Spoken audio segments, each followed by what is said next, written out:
Good morning on this Monday, May 17th, 2021. Let it be known, we are going to talk to Andrea James this morning. She was the first Black woman city council person for Lexington, Kentucky, but she's also a leader in the movement to combat opioid and other drug addiction. We're going to talk to Andrea James this morning. But first, let us bring on our president and CEO, Dr. Ben Chavis. Good morning, Dr. Chavis. Good morning, Stacy. How are you? And greetings from the Black Press of America.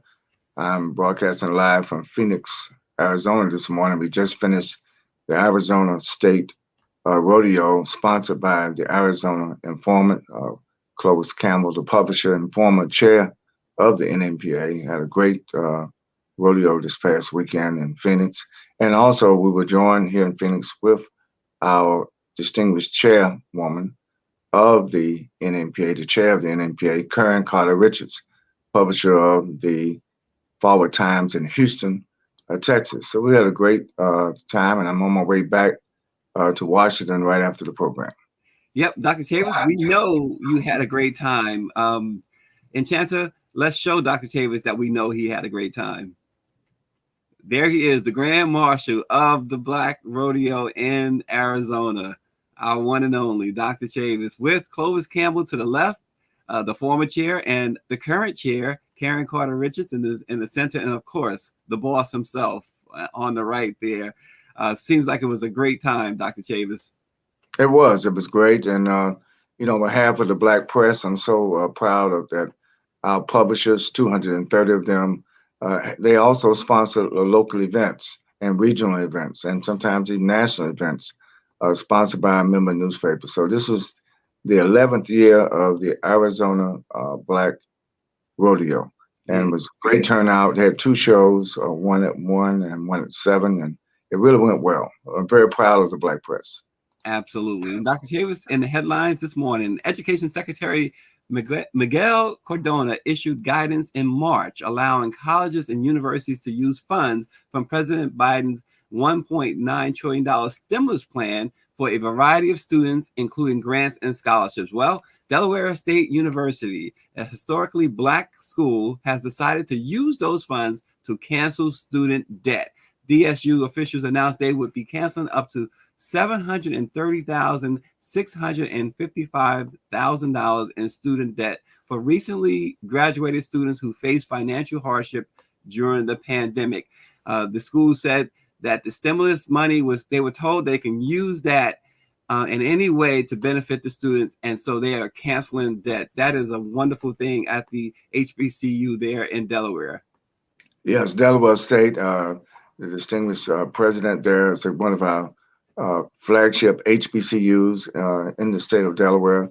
Congratulations to them. And the fact that they're using the stimulus money that was made available by the federal government to cancel student debt, that's a great step forward, not only for the African American and other students who had that debt from Delaware State, but I think other HBCUs will also see this as an opportunity to not only get the federal funding, but how they use it to benefit the quality of life and the economic wherewithal of the students who graduate.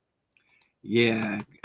So hats off to the president there, Tony Allen at Delaware State University, and what they've been able to do. And that's a nice little segue, Dr. Chavis, into don't forget about the DTU, the Chevy and NMPA's Discover the Unexpected Fellowship Program, yes. Fellowship program, $10,000 in scholarships for HBCU students, and $5,000 stipend. It's a 10-week program in which you get to work with Black owned newspapers, of course, in the NMPA family. I think the Forward Times is among them, Washington Informer, Chicago Defender. One more, Dr. Chavis, right? Los Angeles Sentinel and the Atlanta Voice. It's 5 of them this year. Yeah, so today is the deadline to apply. It is www.nmpa.org. So apply today. It's the deadline.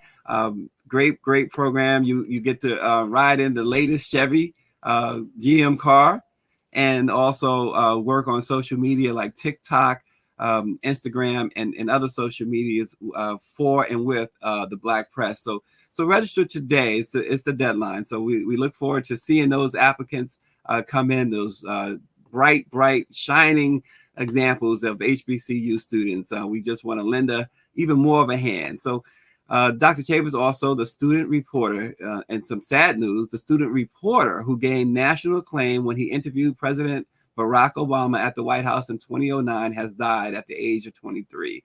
His family says it is natural causes.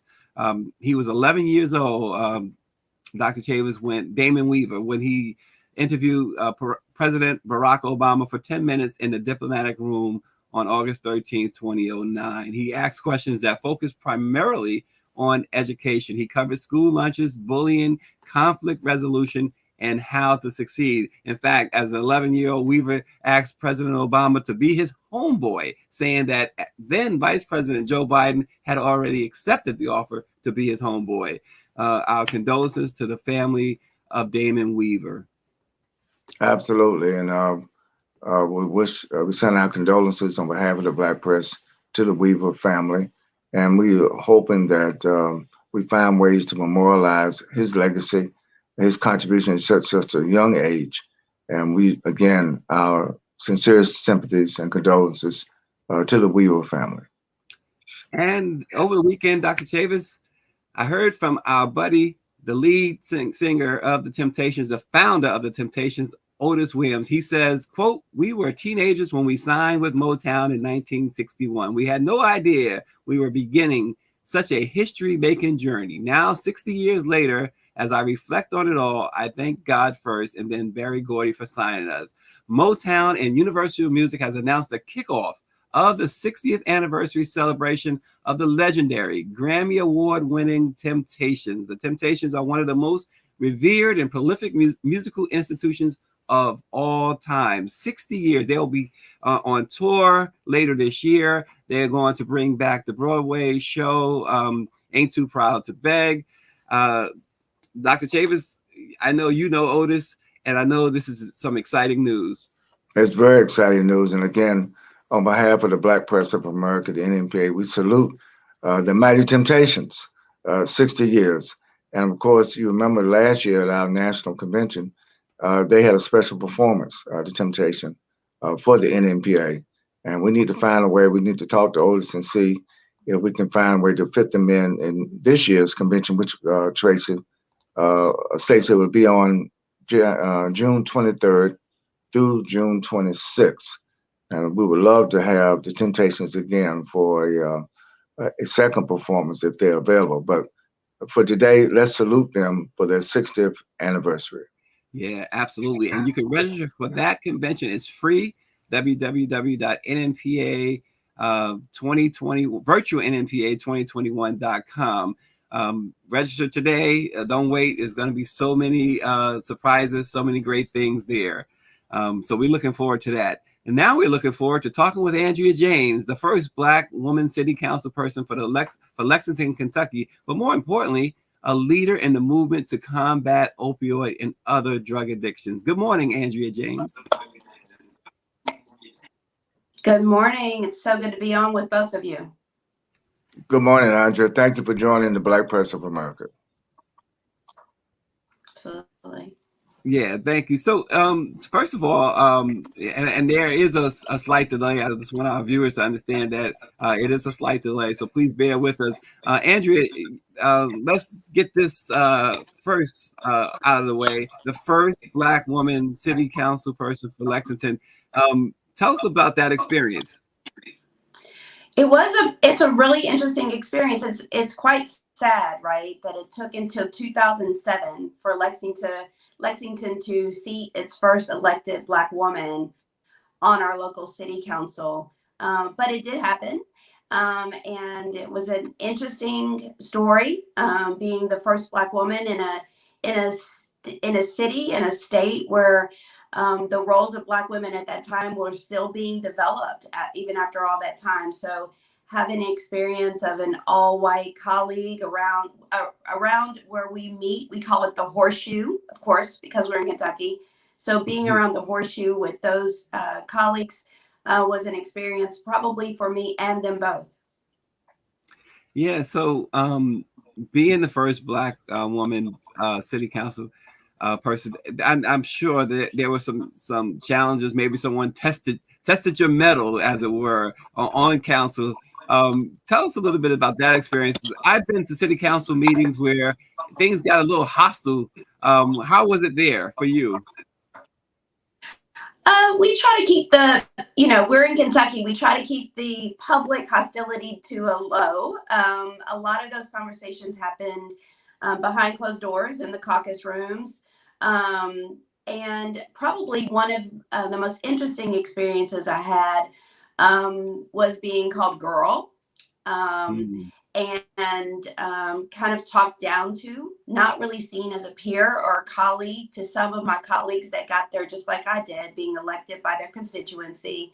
But you know what? There is a way to communicate, to learn how to communicate in the ways that people are accustomed to get some things done. So I took a lot of communication courses, many of them taught by white men, just to figure out how to have a conversation about the things that mattered to the people of my district, which was a mixed district, demographically based, socioeconomic and such. But you have to figure out what methods to use to communicate with people in order to be effective. Yeah, and you're right there in the heart of Kentucky, Mitch McConnell country, right? So tell us a little bit about that aspect. You know, we see on the national level, right? We see white supremacy, we see the behaviors, the mindsets of folks, especially in politics nowadays. But what do you see? You, like you said, you have a wide demographic there. What do you see on both sides? Those who consider themselves staunch conservatives and those on the other side, liberals. Yeah, I saw a lot of that. So our city council is nonpartisan. And so with that, our constituency base is also that. So you can be elected by Republicans and Democrats and Libertarians and whomever when you take the seat. And so you hear it all and you feel the impact of all of it. I think one of the challenges we have are people like Senator McConnell, who on a national level portrays a particular mindset. Lexington's pretty progressive. We've had a gay mayor in Lexington. We have a current woman mayor, female mayor. We've had several. So to juxtapose what's happening on the national level with our more progressive area of Lexington is very challenging. And those senators and congressmen, like Rand Paul is actually one of our congressmen as well. We have to figure out how to have those conversations and how to make an impact and how to get things done on a national level while accepting the fact that we want to be progressive. We want to be inclusive, and we want to be the type of leadership that engages all people. It's a little bit of a challenge to figure out how to do that. Again, you got to play a little bit of politics and communication to make that happen. We just do all we can on a local level. I do believe, and many of my colleagues do, that all politics is local. What we do here in Lexington, and what we do in Louisville, even with the Breonna Taylor, you know that there's huge impacts of what happened with Breonna happening nationally. We have to keep doing what we can do locally and then hope that our national leaders will follow suit, or that we can get some folks in that will follow suit with what our mentality really is here. Yeah, absolutely. Dr. Chavis? Absolutely, Andrea. Thank you for your leadership there in Lexington, Kentucky. Just shift now. I know you have been recently very much involved in getting people to avoid being addicted, or after they get addicted, get the proper treatment. This opiate epidemic, drug abuse. Can you talk about what is happening with that issue in Kentucky? We're being, like other states, we're being impacted pretty heavily here. There's a lot of national funding that's coming in to help us, some state funding that's coming in to help, and local dollars that are being allocated towards that.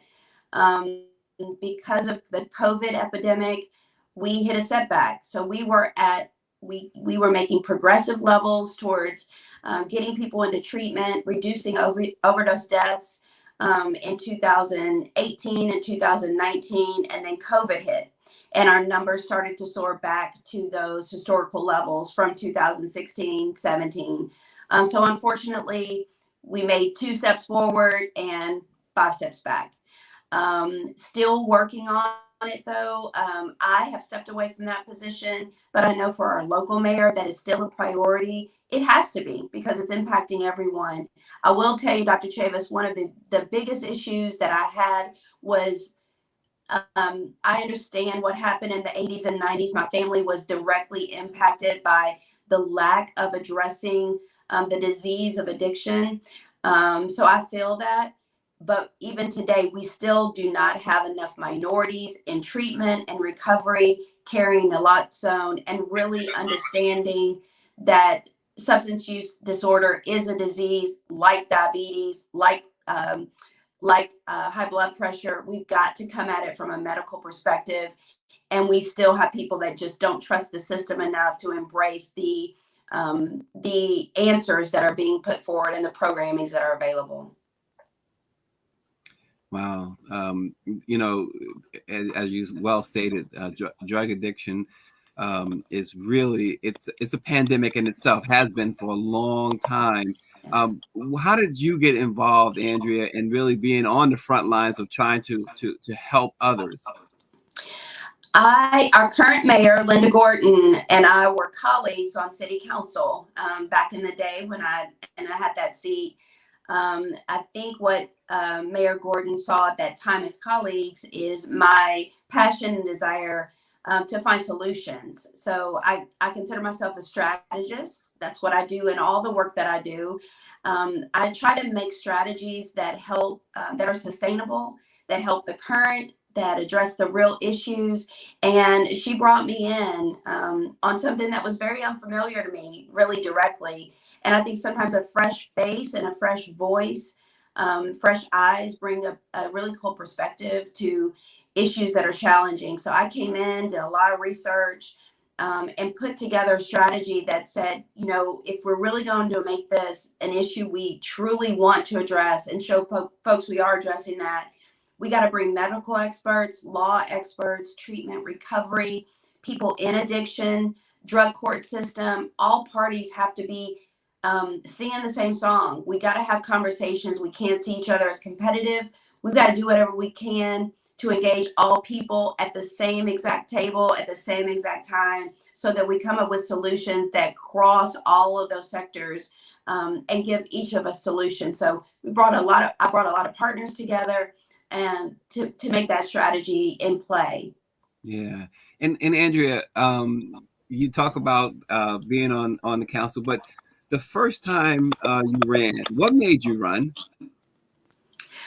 Okay, so it's so interesting. So the district that I represent, Lexington has districts, and there are 12 districts and then 3 at-large members. We have 15 total council members. The district that I lived in at the time was represented by George Brown.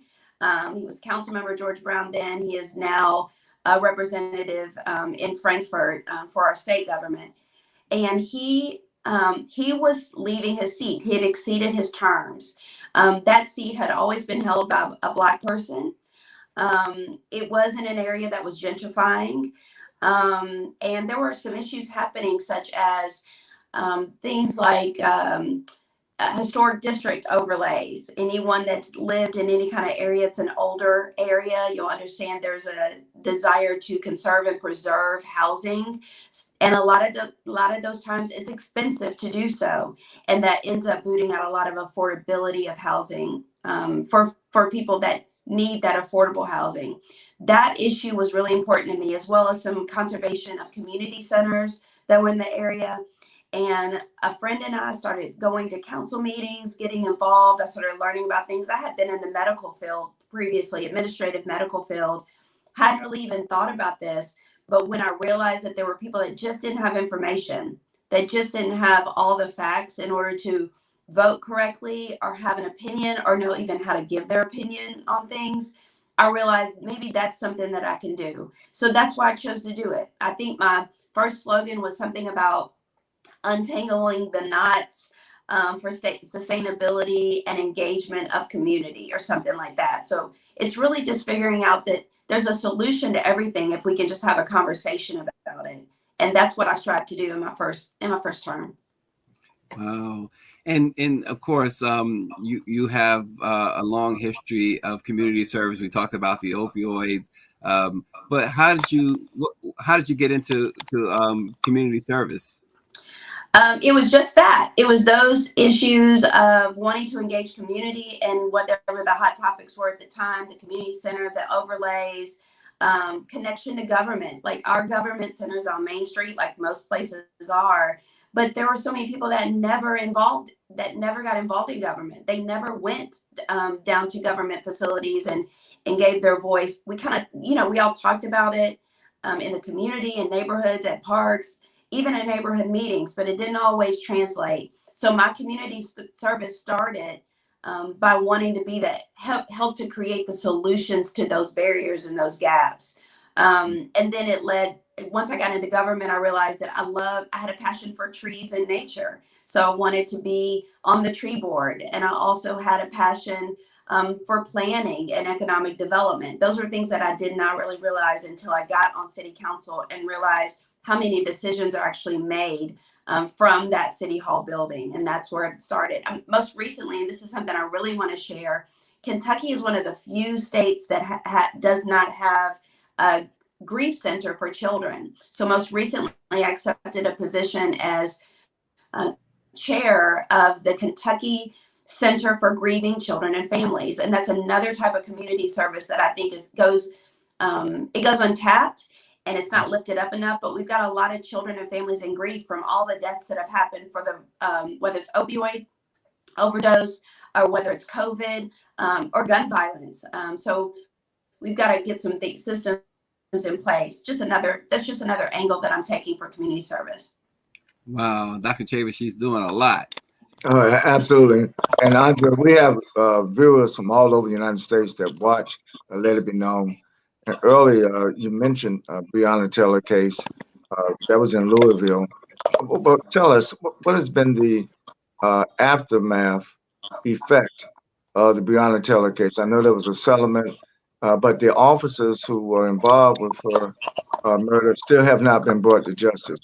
How do you see the Breonna Taylor case now in the state of Kentucky? There's still a lot of unrest. Louisville especially is just still in a place that's unreconciled. There's a lot of folks that I respect and I trust that are leading that fight in Louisville. In Lexington, some of the after effects, we still have a contingency of folks that hit the streets, that come to city council. Our Lexington City Council, for those that don't know, we're about an hour away from Louisville.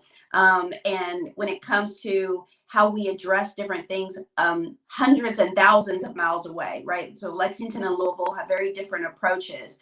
But I will tell you, with Breonna Taylor's case, Lexington has felt that. And actually our city council is in consideration and has passed out a committee,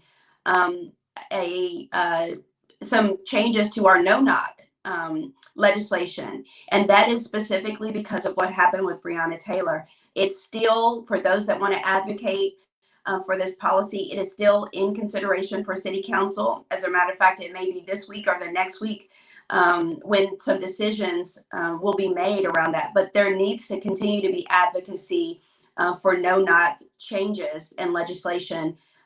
Really not just in Kentucky, but all over the nation. It should never, what happened to Breonna should never happen to anyone. It shouldn't have happened to her, and it should never happen to anyone again. So those changes need to be made. And really, I think for Lexington being so close to Louisville, one of the officers that was involved in that had been a Lexington police officer at one point and was either fired or transferred or allowed to resign out of Lexington several years ago. So we have a very strong connection there, and we all see that there's justice that needs to happen around that case, and there are many people fighting to make that happen. Very good. Thank you. The George Floyd Justice and Policing Act is still before the Congress. It passed the House, now it's in the Senate. And I know Vice President Harris and President Biden are encouraging the Senate to try to get it voted before the 28th of this month. It's a top of mind agenda. But thank you for your leadership there in Kentucky. Thank you. Yeah, and we certainly thank you for joining us this morning. We could talk all day. You are a wealth of great information. We really appreciate it. And don't forget, go ahead, Andrea. I'm sorry. I was going to say, call me anytime to be on issues related to Lexington or Kentucky. I'm happy to come on and share with you all. Well, we certainly appreciate that. In fact, one of our viewers, Michelle Madison, was asking, do you have a website or some sort of way that you can be followed? Michelle, yes. Try me on LinkedIn. That's probably the best route for you right now is LinkedIn. Very, very good. Thanks again. And don't forget, too, it's not too early to register for the National Newspaper Publicists Association's annual summer convention. It's held virtually this year. It's free. www.virtualnmpa2021.com. Register today. And it's the last day to register for the Discover the Unexpected Fellows program. The NNPA and GM has put together a fabulous program for HBCU students. That's the wrong address. It's nnpa.org/Chevy DTU, Discover the Unexpected. $10,000 scholarship you can have, as well as a $5,000 stipend, and you will work with Black newspapers on social media and doing some great things throughout the summer. So register. It's the last day to register for the Chevy and NNPA's Discover the Unexpected Fellows program. Let it be known, in the words of Booker T. Washington, character is power. We will see you tomorrow.